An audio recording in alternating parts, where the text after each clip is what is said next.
Saudara, Partai Keadilan Sejahtera sebagai partai dengan perolehan suara dan kursi terbanyak di DPRD Jakarta menyatakan mengusung kadernya yakni Sohibul Iman sebagai bakal calon gubernur Jakarta. Dengan sikap PKS ini, bagaimana dengan potensi poros koalisi pertarungan Pilgub Jakarta dan siapa kandidat yang menguat untuk maju di Pilkada Jakarta? Pagi ini saudara, kita akan membahasnya dengan sejumlah narasumber yang sudah hadir ke studio. Di antaranya ada Direktur Eksekutif Trias Politika, sudah ada Mas Agung Baskoro. Selamat pagi Mas Agung. Pagi Mbak Adisti. Ya, kita nanti akan membahas soal Pilgub Jakarta yang semakin menggemaskan. Ya. Kemudian ada melalui sambungan Zoom, ada Ketua DPP Partai Kebangkitan Bangsa, ada Bung Daniel Johan. Selamat pagi, Assalamualaikum Bung Daniel. Salam pagi Bang, pagi Mbak semuanya Bang kita. Pagi. Oke, terlalu bersemangat ya. Kemudian ada Ketua DPD Gerindra Jakarta, ada Bung Ahmad Riza Patria. Selamat pagi Pak Riza. Selamat pagi, Assalamualaikum. Waalaikumsalam warahmatullahi wabarakatuh. Kemudian juga yang terakhir ada juru bicara dari Partai Keadilan Sejahtera, ada Mas Muhammad Iqbal. Mas Iqbal, selamat pagi, Assalamualaikum. Pagi, Assalamualaikum Mbak semuanya. Ya, saya ke PKS dulu, ini yang menjadi spotlight kita semua karena setelah PKS akhirnya menyebutkan satu nama untuk mendorong kadernya, kader internalnya ini maju di Pilgub Jakarta, nama Sohibul Iman. Tentu saja apa pertimbangannya nih? Tiba-tiba kok ada nama Sohibul Iman yang kemudian dimajukan untuk Pilgub Jakarta, Bung Iqbal? Ya, saya kira karena memang selama ini kan publik bertanya-tanya, apakah PKS ini punya tokoh atau punya kader nggak sih? Kan ngakunya partai kader gitu. Lalu kami memunculkan nama Pak Sohibul Iman. Kenapa Pak Sohibul Iman? Pak Sohibul Iman ini adalah mantan Presiden PKS, Doktor S1 sampai S3-nya di Jepang, mantan Wakil Ketua DPR RI, mantan Rektor Paramadina, dan pernah terpilih menjadi anggota DPR RI dari Dapil Jakarta II, yang meliputi Jakarta Selatan, Jakarta Pusat, dan luar negeri dengan suara yang signifikan.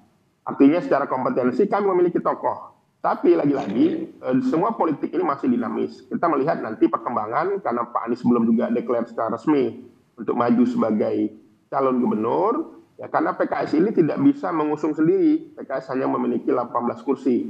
Sementara untuk maju itu perlu 22 kursi. Begitu kami menyiapkan berbagai skenario. Kalau ternyata Pak Anies berhalangan atau tidak berkenan maju atau ternyata tidak dapat dukungan dari partai lain, maka mungkin akhirnya Pak Sohibul Iman menjadi gubernur.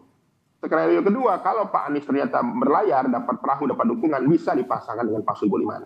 Artinya kami memiliki fleksibilitas dalam konteks ini. Jangan di framing bahwa kalau kita mengusungkan Pak Sohibul Iman lalu kita meninggalkan Pak Anies atau Pak Anies meninggalkan kita. Karena ini jadi framing yang berbahaya menurut saya. Karena kita dan Pak Anies ini memiliki kebersamaan yang sudah cukup lama. Yang kedua, kenapa kami harus memajukan calon dalam konteks pemilu kali ini? Karena dalam berbagai pemilu kami sudah banyak berkorban lah dalam tanda kutip ya. Ketika pemilihan Pilkada Jakarta 2019 kami menjadi ketua tim sukses. Lalu ketika Pak Sandi maju sebagai wapres, lalu kursinya kosong, kami juga tidak mendapatkannya. Lalu ketika Pilpres kami memiliki kesempatan untuk juga mencalonkan tokoh, kami juga tidak memajukannya. Kami memilih mendukung Pak Anies. Jadi memang sudah saatnya juga memang kalau kali ini, kesempatan ini, PKS di Jakarta juga memajukan tokohnya sebagai calon. Demikian.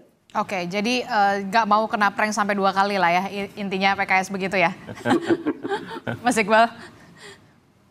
Ya, saya kira bukan prank ya. Artinya kami juga memiliki kesempatan, peluang karena kami sebagai pemenang. Tentu saja mesin PKS ini terbukti ampuh dan kencang di Jakarta ini. Jadi ini adalah momentum bagi PKS untuk bisa memajukan calonnya sendiri, baik untuk ketika berhadapan dengan partai lain ataupun juga dengan berpasangan dengan Mas Anies. Oke, saya ke Bung Daniel Johan dulu sambil kemudian Bung Iqbal memperbaiki audionya karena memang agak sedikit kurang jelas di kami untuk menerimanya.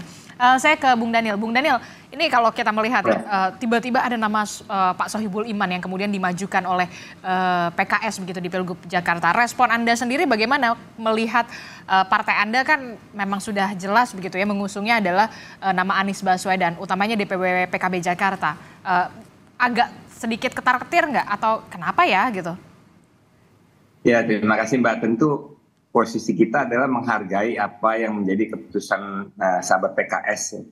Dan saya rasa wajar sebagai pemenang pileg kemarin di DKI dengan perolehan terbesar dan sebagai ketua DPRD nanti, apalagi tadi sudah dijelaskan sebagai partai kader, selayaknya memang PKS mengajukan kadernya. Ya. Tetapi kan tadi juga sangat clear dijelaskan oleh sahabat Bang Iqbal bahwa PKS tetap terbuka untuk nanti berkoalisi dengan partai lain, termasuk terbuka untuk berduet dengan Pak Anies. Nah, tinggal kita lihat dinamika ke depan seperti apa. Posisi PKB tentu terbuka. Nah, kita berharap nanti di tingkat wilayah ada komunikasi yang lebih intens. Dan sebenarnya kalau kita berharap dari DPW itu agar sahabat-sahabat partai yang lain yang memang merasa sevisi ya, yang menganggap Pak Anies itu layak untuk maju kembali yang kedua kali di dalam Pilkada DKI berikut, bisa menyatakan dukungannya, sehingga kalau misalkan dukungannya sudah dinyatakan, sehingga partai-partai bisa segera melakukan komunikasi yang intens, musyawarah untuk salah satunya misalkan menentukan wakil. Nah, dari situ sehingga langkah lanjutnya menjadi lebih jelas. Oke, tapi ini merupakan sinyal nggak sih sebenarnya PKS ini memang mau memajukan kadernya ini di Pilgub Jakarta? Berarti PKB, waduh jangan-jangan kita nggak bisa berkomunikasi lagi nih, udah nggak ketemu nih. Anda berpikir sedemikian itu juga, Bung Daniel? Enggak juga, karena kan penjelasan Bang Iqbal sangat jelas bahwa posisinya itu sangat terbuka untuk berduet kan, karena itu menjadi alternatif. Kalau misalkan Pak Anies nggak maju, ya PKS maju sebagai calon gubernur. Tetapi kan juga terbuka untuk bergabung dengan koalisi Pak Anies dengan mengajukan PKS sebagai wakil misalnya. Oke. Berarti ya ini adalah salah satu alternatif yang kemudian coba diupayakan oleh PKS. Jangan sampai begitu ya kader internalnya ini sampai direlakan 2 kali masa jabatan begitu ya. Pak Sandi sama Pak Riza begitu sebelumnya begitu. Bung Riza, ini bagaimana kalau koalisi Indonesia Maju merespon hal ini? PKS yang kita tahu basis suaranya tertinggi di Jakarta, kemudian mengusung kadernya sendiri, kader internalnya. Ada sedikit kekhawatiran nggak sih kalau dari koalisi Indonesia Maju?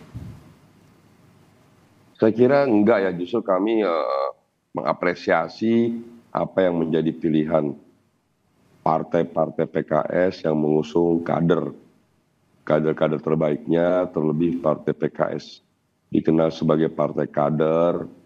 Dan juga 2024 ini PKS menjadi pemenang di DPRD DKI Jakarta ya, di DKI Jakarta. Jadi memang sudah saatnya PKS bisa mengusung kader terbaiknya.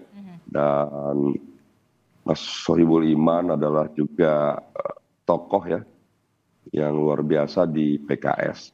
Jadi kami mengapresiasi pilihan PKS karena memang PKS punya kader-kader yang baik, yang juga bisa dihadirkan dalam pilkada di DKI Jakarta. Jadi saya kira ini satu yang baik, dan juga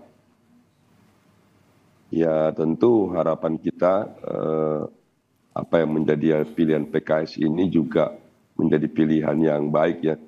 Dan kami senang dari Kim juga kita punya calon-calon baru dari partai lain ya. Sehingga Kim juga yang sekarang dari Partai Gerindra sudah mengusung Kak Emil, juga punya lawan kompetisi, yaitu Sohibul Iman, yaitu tokoh PKS, kader PKS yang baik. Tapi memang Koalisi Indonesia Maju memang sudah sepakat bulat kalau misalkan akan mengusung RK di Pilgub Jakarta. Tampaknya Golkar kemarin beberapa waktu lalu Bung Doli mengatakan RK ini memang cocoknya potensinya menangnya di Jabar, bukan di Jakarta. Ya memang Golkar itu merekomendasikan atau memberi surat tugas 2 ya kepada Kang Emil, yaitu di Jabar dan di DKI Jakarta. Nah, Partai Gerindra melihat Kang Emil tidak hanya kuat dan baik di Jabar, tapi juga kuat dan baik di DKI Jakarta. Itulah sebabnya kenapa Gerindra merekomendasikan atau mengusulkan Kang Emil juga maju di DKI Jakarta. Jadi saya kira tokoh-tokoh seperti inilah nanti insya Allah yang dapat berkompetisi di berbagai pilkada termasuk di DKI Jakarta. Kita tunggu saja nanti pilihan koalisi partai-partai nanti yang akan bergabung dengan Partai Gerindra dalam mengusung pasangan calon di DKI Jakarta. Oke, saya ke Mas Agung. Mas Agung, ini Anda melihat bagaimana tiba-tiba begitu, tidak secara tiba-tiba, tapi kemudian ada nama Sohibul Iman begitu dari Partai Keadilan Sejahtera yang kemudian dimajukan di Pilgub Jakarta, entah itu menjadi cawagup atau menjadi cagup. Nah, pertanyaannya kan pasti kita tahu kan PKS ini merupakan kawan lekat dari Anies Baswedan. Sebenarnya apa yang terjadi dengan PKS ini? Ada apa denganmu? Iya, pertama saya senang ya karena Kompas TV menghadirkan 3 narasumber, sedikit banyak ini memberikan arahan sebagai simulasi awal kemungkinan poros di Pilgub Jakarta nanti bisa jadi 3 ini. Karena Bang Daniel Johan sudah mendeklarasikan Mas Anies gitu, PKS Mas Sohibul Iman, dan kemudian di sisi Gerindra ada Mas Ridwan Kamil yang terus digodok. Jadi saya membayangkannya secara liar ini jangan-jangan Pilkada Jakarta ada 3 poros koalisi yang akan bertanding nanti seperti itu. Tapi yang jelas di luar itu semua PKS ingin mengirimkan pesan kepada eksternal bahwa mereka punya kader, mereka punya marwah yang perlu dijaga setelah dalam beberapa kesempatan kalau tadi bahasanya di prank ya, atau zong gitu seperti itu. Nah ini membuktikan bahwa PKS sudah berubah, sudah beda dan siap ya menampilkan kader terbaiknya untuk bertarung di Pilkada Jakarta. Sekaligus menjaga posisi tawarnya baik di koalisi pemerintah maupun di koalisi non pemerintah. Karena apa? Karena ya sedikit banyak ada gula-gula politik yang katanya mulai ditawarkan kepada PKS, dan itu saya kira bisa membuka ruang yang sangat luas bagi PKS untuk bisa berbicara lebih jauh ketika Pilkada Jakarta nanti, karena ini bisa mempengaruhi juga konstelasi nasional. Sedikit banyak ya suka atau tidak tadi sudah dijelaskan, Jakarta ini kan magnet pusat dari politik kita gitu. Jadi kalau ini memang bisa menjadi parameter yang kuat bagi PKS untuk menancapkan posisinya secara strategis, ini menjadi awalan bagi Mas Iqbal bahwa Mas Sohibul ini bukan sekedar calon, tapi juga bisa menjadi daya tawar mereka ke koalisi keberlanjutan seperti itu. Jadi memang ada beberapa peluang yang kemudian tampaknya PKS ini sudah cukup percaya diri, punya daya tawar khususnya karena memang kekuatan politiknya di Jakarta.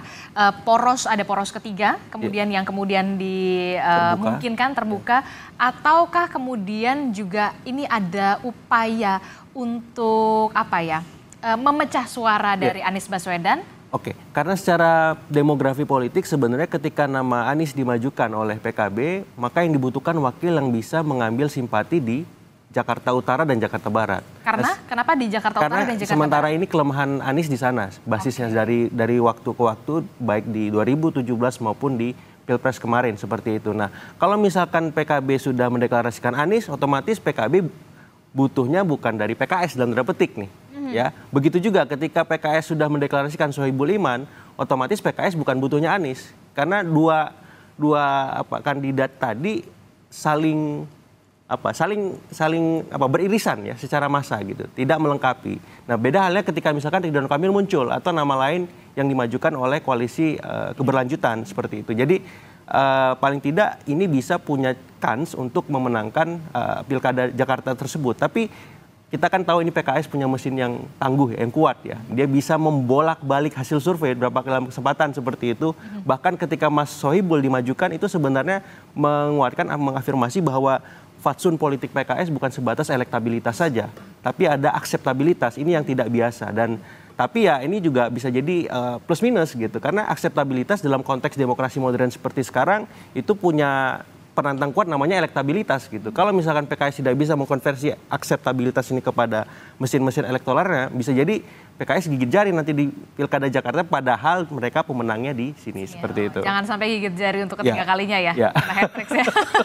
Begitu, oke. Nah tadi menarik ya, Mas Agung. Anda melihat kalau misalkan sosok Anies Baswedan ini kurang elektabilitasnya ini di Jakarta Utara dan juga Jakarta Barat. Nah, kalau menurut Anda, siapa sebenarnya sosok yang paling berpeluang untuk menutupi kekurangan Anies Baswedan di Utara dan juga di Barat?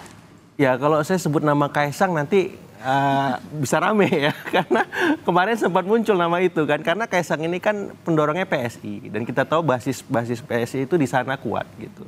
Dan saya berpikir kemarin ketika nama Kaisang muncul itu bisa menjadi sebatas jembatan rekonsiliasi ya. Tapi kan sudah dibilang Kaisang, tidak, gitu. Kaisang, Anies dan saya ini berbeda. Berbeda, tapi saya masih melihat masih panjang perjalanan 1 bulan dalam politik itu. Jadi semua kesempatan masih dibuka. Ataupun kalau tidak nama Kaisang dimajukan, mungkin ada alternatif lain seperti itu. Tapi siapa nama alternatif lain?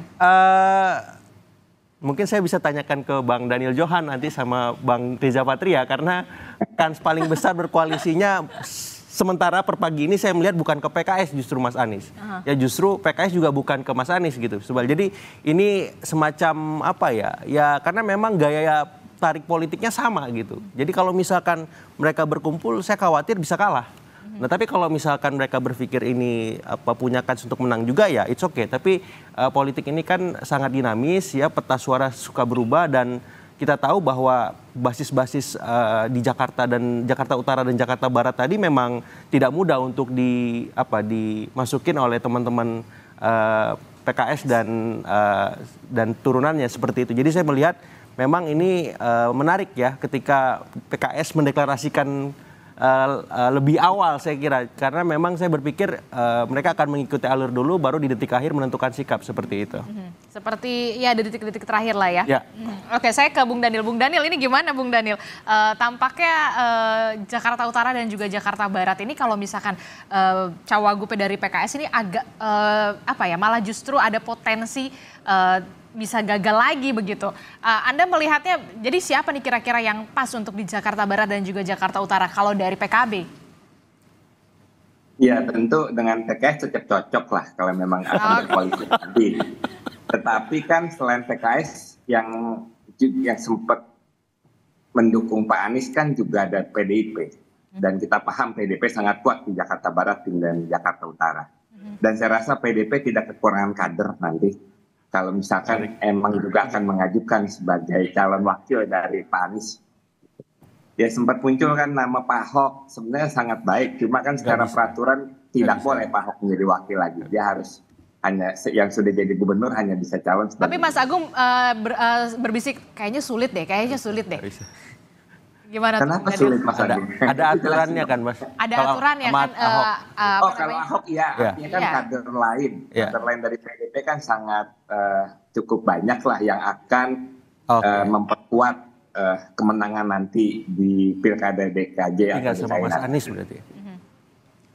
Oke, baik. Saya ke Mas Iqbal. Mas Iqbal, ini gimana nih menanggapi dari analisa dari Mas Agung? Mas Agung mengatakan kalau misalkan Jakarta Utara dan juga Jakarta Barat ini perlu sosok yang agak berbeda begitu. PKS ini agak sulit masuk untuk di Jakarta Barat dan juga Jakarta Utara ini.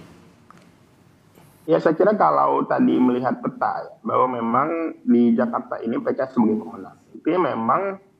Tetapi PKS tidak bisa memang mengusung sendiri. Makanya kita sedang mencari dinamika, ya sedang melakukan berbagai komunikasi politik dengan berbagai pihak, ya, dengan berbagai partai, termasuk dengan Mas Anies sendiri.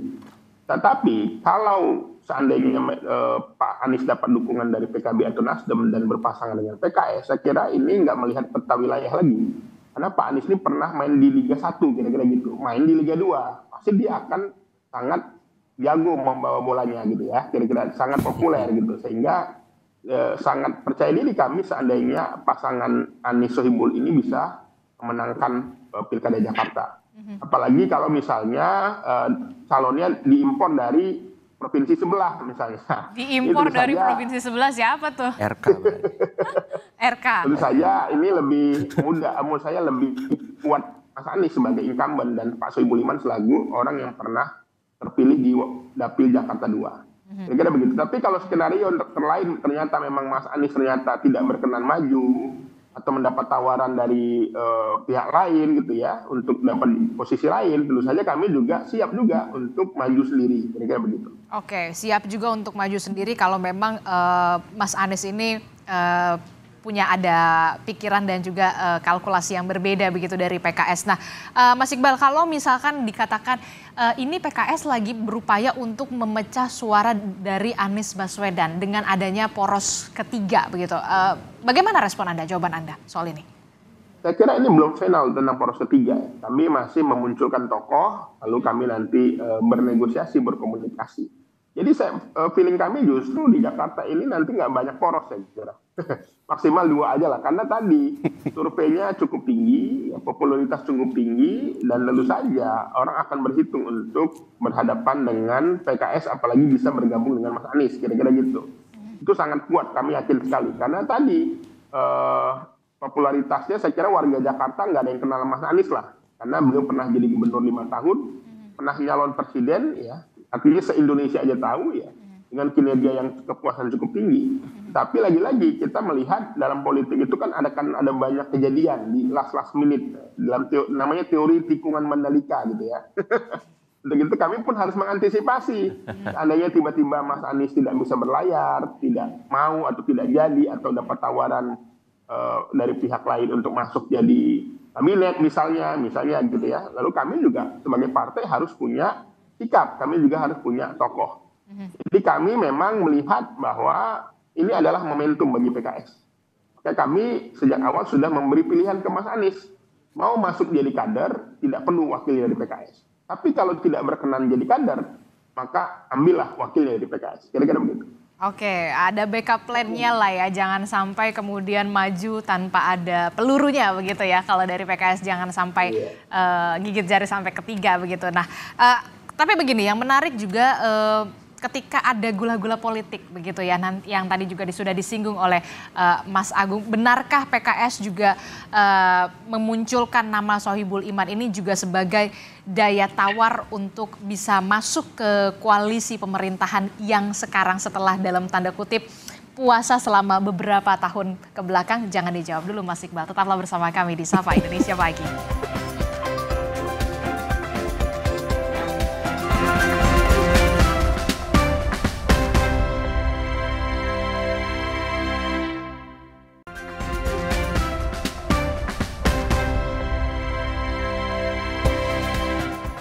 Terima kasih Anda masih bersama kami, Saudara, di Sapa Indonesia Pagi masih membahas soal bagaimana PKS yang memajukan kader internalnya, yakni dengan nama Sohibul Iman untuk maju di Pilgub Jakarta sebagai cagup ataukah kemudian menjadi cawagup. Masih membahasnya dari PKS, ada Mas Iqbal, kemudian dari Partai Gerindra juga ada Bung Riza Patria, kemudian dari PKB ada Bung Daniel Johan dan Mas Agung masih bersama kami di studio. Saya tadinya mau ke Mas Iqbal, cuma Mas Iqbalnya nggak ada ini. Oh ada. Mas Iqbal, justru Bung Riza. Mas Iqbal, ini gimana ya kalau ada yang mengatakan ini kan PKS sempat ditawari begitu ya, ada gula-gula politik. Apakah ini menjadi upaya dari PKS untuk mempunyai daya tawar untuk masuk ke koalisi pemerintahan Prabowo Gibran 5 tahun mendatang? Ya, saya kira kan semua dalam politik itu sangat dinamis ya. Tetapi saya pribadi nggak tahu tuh info dari mana ya tentang gula-gula ini. Tetapi mungkin komunikasi ada yang mewakili pihak A, pihak B ya. Kita anggap omon-omon aja lah. Kita anggap itu bagian dari gula-gula tadi ya. Gula-gula yang tentu saja belum tentu manis juga ya. Tetapi lagi-lagi dalam konteks Jakarta ini bukan hanya soal gula-gula. Ini soal PKS ke depan. Bagaimana PKS ini sudah dipercaya oleh rakyat Jakarta, ketua DPRD-nya insya Allah nanti dari PKS ya. Ini tentu saja momentum bagi PKS untuk menunjukkan kualitasnya. Karena tadi saat ini kita melihat PKS sudah banyak berkorban, sudah banyak mengalah lah. Dan ini adalah momentum bagi PKS di saat sebagai pemenang untuk bisa berkontribusi lebih nyata buat warga Jakarta. Oke, jadi udah nggak mau mengalah lagi begitu ya, udah nggak mau mengalah lagi, harga mati begitu. Nah kalau Anda melihatnya gimana nih, Mas Agung? Ya kalau saya melihat semuanya masih bisa dinegosiasikan karena masih ada 1 bulan ya waktu untuk kita mencari tahu apakah poros koalisinya 3, 2 atau bahkan 1 misalkan. Tapi possible-nya 2 orang 3? Per pagi ini mungkin 2 lah ya. Tapi bisa saja mengembang menjadi 3. Kenapa? Karena saya masih melihat ada pengaruh yang sangat signifikan dari dua istana ya. Jadi sampai 20 Oktober ada Istana Merdeka yang berpengaruh, yang bekerja kekuatan-kekuatan politiknya. Tapi setelah itu ada Istana Hambalang namanya. Ya, yang berkuasa setelah 20 Oktober 2024 dan di situ berkelindan pilkada diselenggarakan 27 November 2024. Nah, kalau tadi misalkan Anies elektabilitas tinggi, tapi kalau tidak senafas dengan dua istana ini bahaya Bang Iqbal. Ya, karena ada kutukan petahana juga namanya.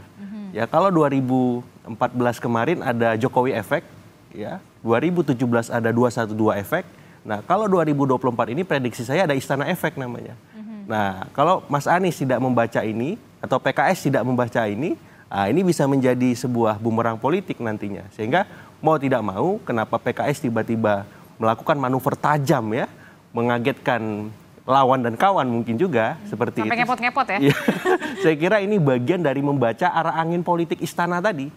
Ya, karena suka atau tidak, ya PKS kan puasa terus nih. Kan nggak gampang, puasa Daud aja berat ya, sehari puasa, sehari lepas. Apalagi 2 periode. Iya, gitu ya. Masa nggak buka-buka ya, kan? itu, nah saya kira. Nanti bisa kekurangan gula. Nah, kecuali PKB kan udah nyaman kan seperti itu. Sehingga memang arah-arahnya bisa jadi agak berbeda dari istana dibanding dengan PKS. Makanya saya melihat PKS dan PKB ini mungkin bisa jadi akan, kemesraannya akan berakhir di Pilkada Jakarta ini. Ada kemungkinannya gitu, walaupun nanti kita uji 1 bulan ke depan seperti apa. Nah yang kedua, saya melihat memang PKS bisa menjadi kunci bagaimana peta koalisi nanti akan terbentuk. Karena apa? Karena PKS punya basis yang jelas. Tadi kalau saya bilang Jakarta Utara, Jakarta Barat, maka di luar itu PKS punya kunci-kunci suara yang basis yang jelas. Siapa yang memegang PKS, maka dalam tanda petik kemenangan bisa dipastikan mungkin di atas 50-60%. Tapi kalau ini tidak dilengkapi, hanya sebatas mengandalkan mesin PKS saja, ini bahaya. Gitu. Kemenangan yang di depan mata tadi bisa luput dan ya siap-siap Jakarta punya pemimpin baru seperti itu. Gimana Mas Iqbal? Saya masih fokus ke PKS dulu deh sebentar. Singkat saja Mas Iqbal, soal adanya istana efek, terus kemudian ada kutukan petahana, jangan sampai PKS salah strategi. Ya saya kira Jakarta ini adalah pemilih rasional ya. Artinya pemilih rasional itu dia akan tidak terlalu ngaruh lah kalau mau salah istana efek, siapa efek. Mereka akan memilih apakah calon ini memiliki kapasitas, memiliki pengalaman, dan memiliki rekam jejak yang baik. Saya kira warga Jakarta adalah orang yang tidak mudah dipengaruhi. Mereka memiliki rasionalitas yang tinggi. Makanya PKS juga selalu menang di daerah-daerah yang rasionalitas tinggi. Di daerah yang berpendidikan tinggi, di daerah perkotaan ya. Kita menang di beberapa kota, di beberapa provinsi, itu juga di daerah-daerah yang memang basis-basis di mana di situ masyarakat rasional, pemilih rasional. Jadi kami optimis sekali dengan peta demografi Jakarta, dengan keragaman Jakarta, dan PKS optimis bisa diterima oleh warga Jakarta. Oke, saya ke Bung Riza. Bung Riza, ini kan karena tadi Mas Agung sudah menyinggung-nyinggung soal istana efek begitu ya. Nah, nama Kaesang apakah juga memang sudah dimajukan untuk menjadi strategi yang sudah dikatakan sudah mendapatkan lampu hijau juga dari istana, baik Istana Merdeka dan juga Istana Hambalang, Bung Riza? Iya, nama Kaesang memang awalnya justru disampaikan oleh teman-teman dari PKB ya. Yang kebetulan PSI kan bagian dari koalisi Indonesia Maju ya. Tentu bagi kami Mas Kaesang termasuk calon yang memiliki potensi ya di beberapa daerah termasuk di DKI Jakarta. Nanti koalisi Indonesia Maju tentu akan menginventarisir ya beberapa nama yang potensial termasuk Mas Kaesang. Jadi saya kira Mas Kaesang punya peluang dan kesempatan potensi yang besar ya. Juga dibandingkan nama-nama lain nanti yang mungkin akan muncul. Jadi sekali lagi kami berterima kasih pada teman-teman PKB yang justru lebih awal ya mengusulkan nama Mas Kaesang di DKI Jakarta. Bagi kami sekali lagi nanti akan kami diskusikan lebih jauh, kami godok nama Mas Kaesang.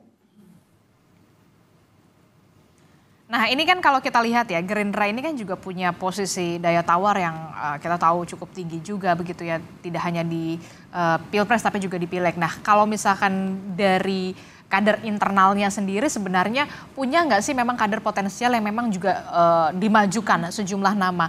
Siapa sajakah mereka selain mungkin Kaesang juga bisa dikatakan adalah kader dari Ketua Umum PSI yang memang cukup potensial untuk maju di Pilgub Jakarta. Ya, pada bulan lalu DPD DKI Jakarta juga sudah diminta oleh DPP untuk mengusulkan nama ya dari internal ya. Kami sudah mengusulkan 4 nama, yaitu Mas Budi Jiwandono, Mbak Rahayu Saraswati, dan Mbak Rani Maulani, dan saya sendiri Ahmad Riza Patria. Kami mengusulkan 4 nama yang bisa diusulkan dalam Pilkada DKI Jakarta. Namun demikian kami DPD DKI Jakarta dan saya juga pribadi kader yang patuh dan taat mengikuti apa yang menjadi keputusan pimpinan partai Gerindra di DPP. Jadi sekali lagi kami semua kader partai Gerindra di seluruh Indonesia selalu dan terbiasa untuk patuh dan taat mengikuti kebijakan partai. Jadi sekali lagi siapapun nanti yang akan diusulkan oleh DPP partai sebagai calon gubernur maupun sebagai calon wakil gubernur, kami tidak hanya patuh taat dan mendukung, tapi kami juga akan bekerja keras secara maksimal dengan sumber daya yang kami miliki untuk memenangkan Pilkada DKI Jakarta. Sebagaimana kami juga sebelumnya di 2012 bersama dengan Gerindra bersama dengan PDIP memenangkan Pak Jokowi Ahok, dan 2017 Gerindra bersama PKS juga memenangkan Mas Anies dan Mas Sandi. Jadi insya Allah nanti 2024 ini Partai Gerindra dengan Partai Koalisi juga akan memenangkan pasangan calon yang diusulkan oleh Partai Koalisi DKI Jakarta, khususnya Gerindra dengan Partai Koalisinya. Oke. Saya ke Mas Agung. Mas Agung, ini kan kalau kita lihat ya, Gerindra ini sebenarnya punya kader-kader potensialnya. Bahkan tadi Bung Reza mengatakan ada 4 nama yang memang sudah disorongkan, salah satunya Bung Reza, Rahayu Saraswati, kemudian Budi Jiwandono begitu ya. Nah ini kalau kita melihat apakah Gerindra ini sudah cukup lah ya menang di Pilpres, tapi bagaimana? Apakah cukup juga punya ambisi juga untuk memenangkan Jakarta dengan mengimpor dalam tanda kutip sosok RK dari Jawa Barat dibawa ke Jakarta? Ya, pertama memang semua partai hari ini mempertimbangkan instrumen survei sebagai salah satu alasan mereka memberikan rekomendasi. Artinya memang kalau basisnya survei 4 nama tadi memang dibandingkan RK akan sangat jauh secara elektabilitas, sehingga munculnya nama RK itu sebagai sebuah keniscayaan dan kebutuhan politik dari Gerindra untuk memastikan Anies punya lawan sepadan ataupun figur lain seperti itu. Nah yang kedua memang 4 nama tadi memang idealnya kalau secara elektoral basisnya elektabilitas, maka sementara ini kalau hasil survei kita rujuk paling ideal sebagai wakil. Apakah wakilnya RK, apakah wakilnya Anies, apakah wakil yang lain seperti itu. Yang jelas 4 nama tadi sementara ini wakil. Tapi kalau misalkan RK jadi masuk ke Jakarta, bukan sekedar on the way lagi, maka kans untuk memenangkan Pilkada Jakarta ini terbuka lebar di sisi Gerindra dan koalisi Indonesia Maju seperti itu. Sehingga ini bahaya bagi teman-teman Mas Anies ya atau PKS bahwa istana ini punya calon. Nah, kalau ini cocok dengan teman-teman PKB dengan Aniesnya, kemudian PKS dengan Mas Sohibul, ayo gabung. Tapi kalau enggak, ya kita lawan. Ya, kalau kita lawan, ya siap-siap kalah seperti itu. Karena Gerindra punya track tadi ya, bersama PDIP menang, bersama PKS menang. Nah, kira-kira Gerindra sama siapa nih untuk memenangkan hat-trick ketiga kalinya? Seperti itu. Jadi saya kira ini alarm bagi kubu yang seberang, nih Bang Daniel dan Bang Iqbal. Nah, sekaligus ini tawaran juga sebenarnya bagi Bang Daniel dan Bang Iqbal, tertarik nggak gabung ke kita? Seperti itu. Bung Daniel, respon Anda langsung. Singkat saja. Ya, kan belum jelas juga apakah RK akan maju atau enggak. Tapi rasanya RK akan di Jawa Barat. Kenapa keyakinan Anda begitu kuat RK ini tetap akan berada di Jawa Barat? Karena memang gimana? Apa pertimbangan Anda mengatakan seperti itu? Signal yang beredar seperti itu. Signal yang beredar. Meskipun saya belum tahu, kita lihat aja ini nanti kayak apa. Oke, terakhir inilah yang kemudian bisa dikatakan menarik sekali untuk disimak, ada juga elektabilitas kemudian juga akseptabilitas dan juga isitas gitu kan. Nah, ini yang harus diperhitungkan benar-benar untuk di Pilgub Jakarta. Nah, kalau terakhir nama Kaisang pasti kan potensial sekali begitu ya. Apalagi juga mendapat restu lah ibaratnya dari istana, baik Istana Merdeka dan juga Istana Hambalang. Anda melihatnya possibility-nya untuk di November mendatang? Iya, karena Kaisang baru saja mengeluarkan statement dia berbeda dengan Anies, otomatis pilihan yang tersisa bersama dengan RK atau nama lain ketika diajukan oleh Koalisi Indonesia Maju. Nah, di titik inilah ini nggak mudah mencari figur yang sepadan melawan Anies Baswedan dalam waktu yang saya kira efektifnya mungkin tinggal 5 bulan, 4-5 bulan efektif. Dan di banyak survei yang kita baca, tren datanya itu pekerjaan memenangkan kandidat dengan waktu sesingkat itu di mana petahananya sangat kuat seperti Mas Anies, ya, elektabilitas kalau simulasi 2-3 nama 50%-an lebih, approval rating seperti Pak Jokowi 70-80%, itu nggak gampang. Jadi pekerjaan dua istana ini juga nggak mudah gitu. Karena Mas Anies juga punya track mengalahkan jagoannya istana atas nama Basuki Cahayapurnama ketika 2017. Tapi masalahnya itu satu istana. Nah, kalau dua istana teruji nggak Mas Anies? Kan seperti itu. Karena ini nggak gampang. Punya PR-nya lebih berat ya. Ya, jadi saya kira semua kubu, semua kutub koalisi hari ini ya harus sama-sama mawas, jangan terlena dengan elektabilitas, approval rating, maupun dalam tanda petik kekuatan istana sekalipun. Karena ketiga-tiga variabel tadi pernah kalah dan dikalahkan seperti itu. Oke, termasuk juga kalau di 2024 ini jangan-jangan ada kutukan petahana. Itu juga yang kemudian harus menjadi alarm juga, baik itu untuk koalisinya PKB nanti atau kemudian dari Koalisi Indonesia Maju. Nanti kita masih akan lihat bagaimana perkembangan dan juga dinamika politiknya karena komunikasi ini masih cair, masih terbangun, masih ada beberapa bulan lagi. Nggak ada yang nggak mungkin di dunia politik. Terima kasih Bung Riza Patria dari Partai Gerindra telah bergabung bersama kami. Mas Iqbal dari Partai Keadilan Sejahtera dan kemudian ada Bung Daniel Johan. Mas Agung, terima kasih. Selamat pagi Bapak-Bapak, sehat selalu. Assalamualaikum. Waalaikumsalam.